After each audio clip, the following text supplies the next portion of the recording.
Avec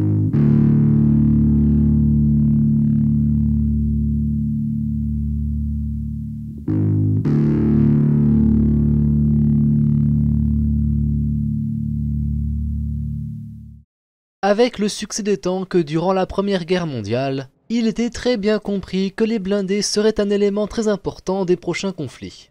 Le char français Renault FT, déployé à partir de mai 1918, est considéré comme étant le premier tank à configuration moderne. Ce véhicule étant rapidement devenu obsolète, il fallait lui trouver un remplaçant. Si vous avez déjà visionné mon épisode sur la mitrailleuse Hotchkiss 1914, vous en savez déjà un peu sur la compagnie Hotchkiss. Benjamin Hotchkiss est un fabricant d'armes américain installé en France. Il fonde Hotchkiss et compagnie en 1875. Il y fera développer le canon rotatif Hotchkiss, un vrai best-seller de l'époque. Après sa mort en 1887, la compagnie est reprise par Lawrence Bennett et est renommée Société Anonyme des anciens établissements Hotchkiss et compagnie. C'est avec son associé Henri Mercier que cette compagnie mettra au point la mitrailleuse Hotchkiss 1914 adoptée par la France et la Hotchkiss portative, aussi appelée modèle 1909, qui sera adoptée par, entre autres, les États-Unis. Vers 1902, la compagnie Hotchkiss recrute 2 ingénieurs, un Français nommé George Terrasse et un ancien officier britannique, Henryman Ainsworth. À ce moment-là, Hotchkiss s'est lancé dans le business automobile et produit des pièces détachées pour d'autres grandes marques comme Panhard Levasseur ou de Dion Bouton. La première automobile complète de chez Hotchkiss arrive sur le marché vers 1903-1904. Par la suite, Hotchkiss va devenir l'une des principales compagnies automobiles françaises jusque dans les années 50. Le premier véhicule militaire de Hotchkiss, c'est une automitrailleuse mise au point en 1909. Durant la Première Guerre mondiale, Hotchkiss produira principalement des armes. Déployé dès fin mai 1918, le char Renault FT, aussi appelé FT-17, est considéré comme étant le premier char moderne de par sa configuration. Il a une tourelle tournant à 360 degrés, un bloc moteur séparé de l'habitacle, en soi la configuration typique d'un tank moderne.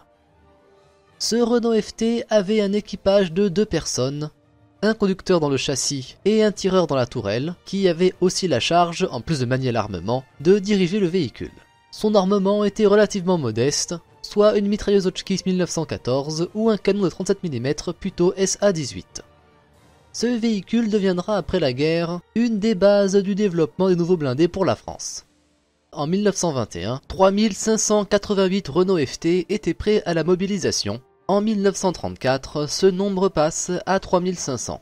Dû à la grande quantité de ces chars encore disponibles, le développement de nouveaux chars mettra un peu de temps à se mettre en place et ne sera pas vu comme une urgence.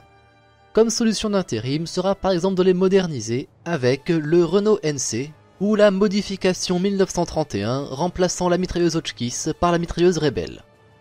C'est seulement en 1933 que le remplacement de ce char déjà très obsolète s'entame. Dû au contexte politique de l'époque, le développement et la fabrication d'armes en France étaient plutôt très peu productives, ce qui va mener le gouvernement à nationaliser plusieurs compagnies, y compris Renault, Schneider et Hotchkiss. Ce contexte politique de remilitarisation de l'Allemagne et d'interférence politique dans les années 30 est un sujet plutôt complexe et je resterai ici au plus simple. Le gouvernement voulait éviter une guerre, ce qui mènera à des commandes d'armes plutôt éparses et en petite quantité. Tout cela rajouté à des réformes du travail du Front populaire. Durant les années 20, il y a bien eu en France des embryons de développement de nouveaux chars, mais il faudra attendre le milieu des années 30 pour que les choses sérieuses démarrent. Henry Ainsworth est la personne qui va motiver la compagnie Hotchkiss à produire des tanks. Il a une idée pour remplacer le Renault FT. Ce serait un char pesant entre 5 à 6 tonnes, avec un équipage de 2 personnes, et équipé seulement de mitrailleuses, sans tourelle pour sauvegarder du poids, un peu à la manière des chenillettes Carden Loyd. Le 2 août 1933, l'armée établit une compétition pour trouver le nouveau char de la branche de l'infanterie. Ce char remplacera les Renault FT. Sont requis un poids de 6 tonnes, 30 mm de blindage, un équipage de 2 personnes, une vitesse moyenne d'entre 8 et 10 km/h. L'armement doit être de 2 mitrailleuses ou un canon de 37 mm et doivent avoir une tourelle. 14 compagnies vont participer, y compris Hotchkiss et Renault. Le prototype de Renault, le ZM, est achevé avant celui de Hotchkiss. Plus tard, le 22 mai 1934, le cahier des charges est modifié, le blindage requis change pour 40 mm et doit avoir une vitesse moyenne de maintenant 15 à 20 km/h. Hotchkiss présente un prototype sans tourelle seulement en janvier 1935, avec un second prêt peu après. De qualité globale plutôt moyenne, ils ne font pas bonne impression lors des tests. Ils ont pourtant l'avantage d'être plus rapides que le tank de Renault, un avantage finalement peu valorisé. Le châssis est composé de pièces moulées puis rivetées. La suspension est de 3 bogies à ressorts horizontaux avec la transmission à l'avant. Il a cependant comme avantage supplémentaire d'être relativement peu cher. Le 29 avril 1935, le Renault ZM est adopté, sous le nom char léger modèle 1935R, mais aussi appelé simplement R35. Il est principalement adopté car disponible plus tôt que celui de Hotchkiss. Malgré cela, Hotchkiss va tout de même produire un troisième prototype, cette fois-ci avec la tourelle APX-R. Ce tank est testé en août-septembre 1935 et se montre plus rapide que celui de Renault, bien que reste relativement moyen en tout terrain. Malgré ces petits avantages, l'infanterie française a déjà adopté le R35, adoptera plus tard le FCM36 et ne voit pas l'intérêt d'adopter un troisième modèle. La branche de la cavalerie n'avait initialement pas l'intention de se procurer des chars légers. Les régiments de cuirassiers étaient équipés de véhicules appelés AMC ou automitrailleuses de combat, grossièrement équivalents en théorie à des chars moyens, en particulier le Saumua S-35 adopté le 25 mars 1936. Seulement problème, Saumua n'avait ni la capacité ni les moyens financiers de produire ces S-35 assez vite. De plus, le prix exorbitant de ces chars, approchant le million de francs, va pousser la cavalerie à trouver une alternative. Pour un poil plus cher que le Renault R35, le véhicule de Hotchkiss est plus rapide, plus léger, propose une meilleure visibilité pour le conducteur, possède le même armement, est mécaniquement plus fiable et est disponible tout de suite. Il est donc adopté en novembre 1935 sous dénomination char léger modèle 1935H ou H35. Suite à cela, des petits changements furent effectués au niveau des bogies, des pignons, de l'accès au bloc moteur et plus tard des ports de vision moins sensibles au tir. Ces premiers H35 furent livrés dès juin 1936. Cependant, il était toujours sujet à amélioration. Considéré sous-motorisé, une mise à jour moteur a vite été testée, notamment avec un moteur de voiture de course de 120 chevaux. Cela augmentait bien la vitesse du tank, mais augmentait le stress sur la boîte de vitesse et la transmission.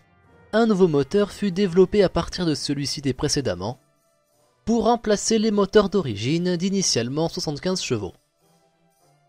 Le châssis fut modifié pour accueillir le nouveau moteur, mais d'autres changements furent aussi effectués, incluant des chenilles plus larges, le tout augmentant le poids d'1,5 tonnes et une autonomie passant de 150 à 120 km.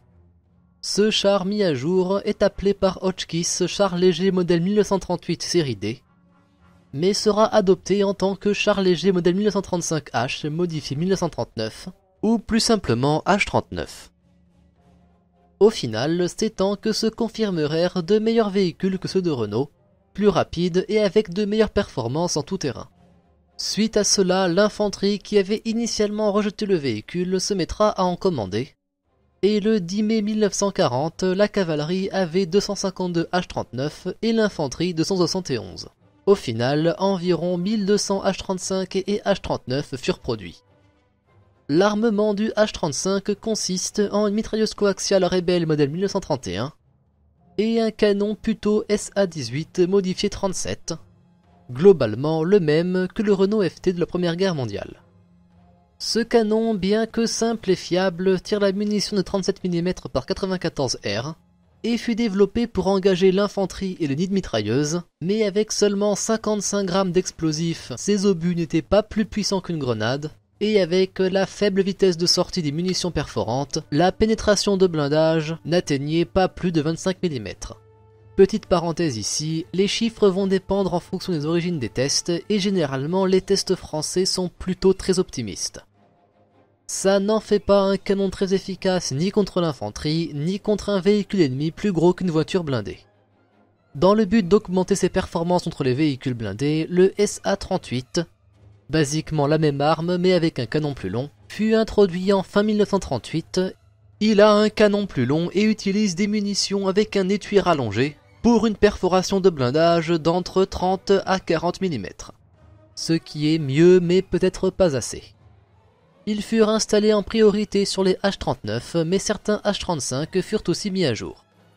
L'équipage de 2 hommes, bien qu'a priori une mauvaise idée, prend son sens lorsqu'on considère la stratégie derrière.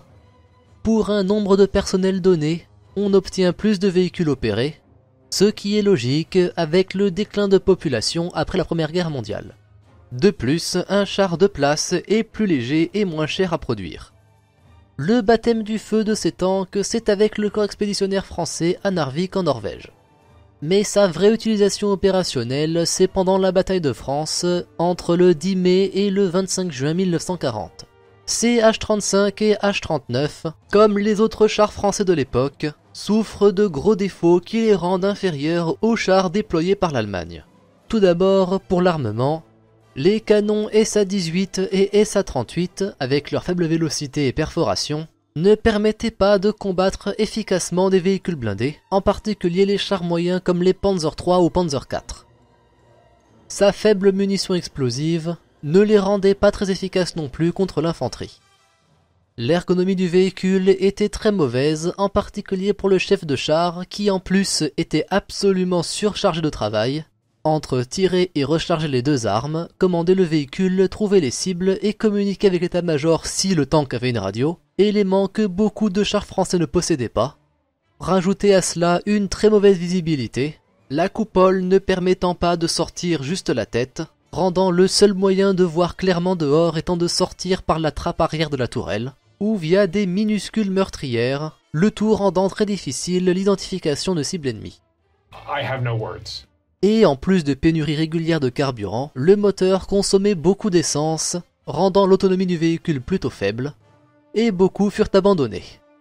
Leur distribution tardive fit que les équipages ne furent que très peu entraînés pour manier ce véhicule et l'entretenir, et le commandement français n'avait peut-être ni les moyens ni les compétences pour déployer efficacement ces tanks, arrivant régulièrement aux unités blindées de se retrouver en sous-nombre ou sans soutien, bien que tout cela soit facile à dire avec le recul d'aujourd'hui.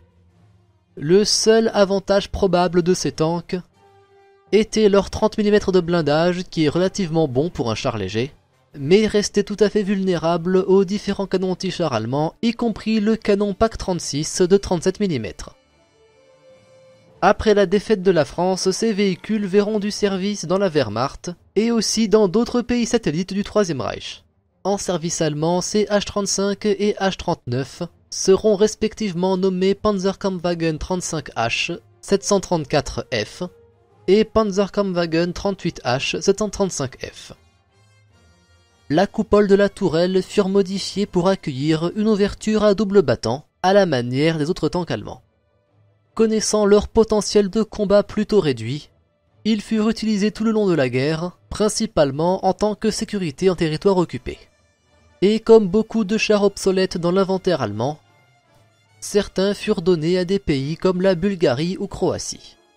Mais les châssis de H-35 et H-39 en service allemand furent aussi modifiés pour d'autres types de rôles allant du simple véhicule de transport logistique au canon d'artillerie de 105 mm autotracté, au Marder 1 équipé la plupart du temps avec un canon anti-char PAC-40. Passé décembre 1944, une soixantaine de H-39 étaient encore en service allemand. Les derniers combats de ces H-39 seront apparemment pendant la guerre d'indépendance d'Israël, vendus clandestinement en 1948, et il semblerait que des exemplaires aient vu des combats durant la campagne du Sinaï en 1956. Développé en parallèle avec les autres chars français comme le R-35, le Hotchkiss H-35 et sa variante H-39 ne se montrèrent clairement pas à la hauteur des combats en 1940, mais avec un armement insuffisant, couplé aux différents problèmes de l'armée française durant la bataille de France, ils n'eurent pas d'influence sur l'issue de la guerre, ni du côté français, ni du côté allemand. C'est ce qui conclut cet épisode sur le Hotchkiss H35 et H39. Je vous invite à rejoindre mon serveur Discord dans la description, et on se retrouve pour un prochain épisode.